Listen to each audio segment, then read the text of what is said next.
अस्सलाम वालेकुम दोस्तों, अब सर्दियां आ चुकी हैं। जो सर्दियों की चीज़ें हैं, अब सीरीज़ शुरू की है वीडियोस की कि हम सर्दियों की चीज़ों के फ़ायदे बताएंगे। सबसे पहले साग है। सबसे ज़्यादा यूज़ होने वाली चीज़ साग है और ये तकरीबन गाँव में तो फ्री मिल जाता है। सरसों का साग होना चाहिए, देसी गंदल उसकी हो और स्प्रे ना की गई हो उसके ऊपर, अपने हाथों से तोड़ कर लाएँ। पालक डालें, उसमें देसी घी डालें। जो दिल का मरीज़ है वो भी खाए, देसी घी डाल के और रोटी के साथ इसको खाएं। आप इसको 2 टाइम दिन में इस्तेमाल कर सकते हैं, फिर 1-2 दिन का वक्फ़ा हो कम अज़ कम, फिर आप इसको इस्तेमाल करें। आप ये भी ना हो आप 3-4 दिन इस्तेमाल करते हैं।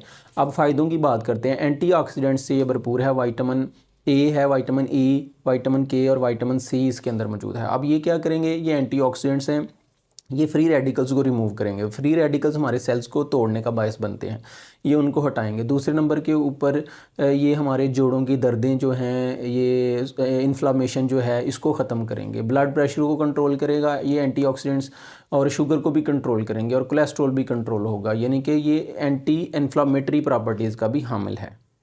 तीसरे नंबर पे कैंसर की प्रिवेंशन के लिए, क्योंकि इसमें एंटीऑक्सीडेंट्स हैं और इन्फ्लामेटरी प्रॉपर्टीज़ का हमल है, तो ये कैंसर क्योर करने का बायस बनेगा, यानी कि कैंसर को ख़त्म करेगा। और कैंसर अगर नहीं है तो उससे बचाने के लिए भी ये बहुत मुफीद है और बहुत इंपॉर्टेंट रोल प्ले करता है। ख़ास तौर पे औरतों के अंदर ओवरी का जो कैंसर है उससे ये बचाता है। फिर चौथे नंबर पे जो एस्थमा के मरीज़ हैं, सांस की बीमारी में जो जिनको सांस की बीमारी है उनके लिए बड़ी फ़ायदेमंद चीज़ है।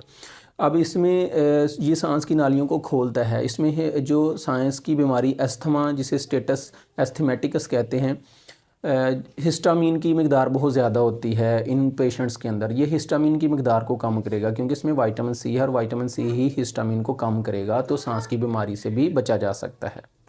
दोस्तों, हार्ट की बीमारी के लिए नंबर 5 हम बयान कर रहे हैं। ये जो हार्ट डिजीज़ हैं ये उनसे भी क्योर करेगा, दिल की बीमारियों से बचाएगा, क्योंकि कोलेस्ट्रॉल लेवल कम होगा तो ब्लड का फ़्लो ठीक होगा। एलडीएल कोलेस्ट्रॉल, जो बैड कोलेस्ट्रॉल है, उसको ये कंट्रोल करेगा। और होमोस्टीन एक एलिमेंट है, केमिकल है, जो कि दिल की बीमारी के रिस्क को बढ़ाता है, तो ये होमोस्टीन को कम करेगा, क्योंकि इसमें फोलेट है, यानी कि विटामिन B9 है। ये फोलेट आपकी इस चीज़ को कंट्रोल करेगा। अब वेट लॉस के लिए आपने देखा है कि खाते जब हम साग खाते हैं तो बॉडी में हीट आ जाती है, क्योंकि इसमें कैलोरीज़ ज़्यादा हैं और इसमें फ़ाइबर भी बहुत ज़्यादा है, और पेट के भरे होने का एहसास रखेगा, तो आप बाकी चीज़ें कम खाएंगे, तो इससे वेट लॉस भी होगा।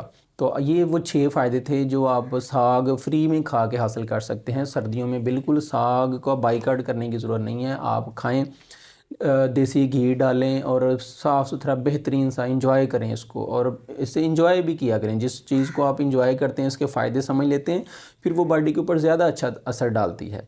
इसी के साथ हमें इजाज़त दीजिए। अल्लाह हाफ़िज़।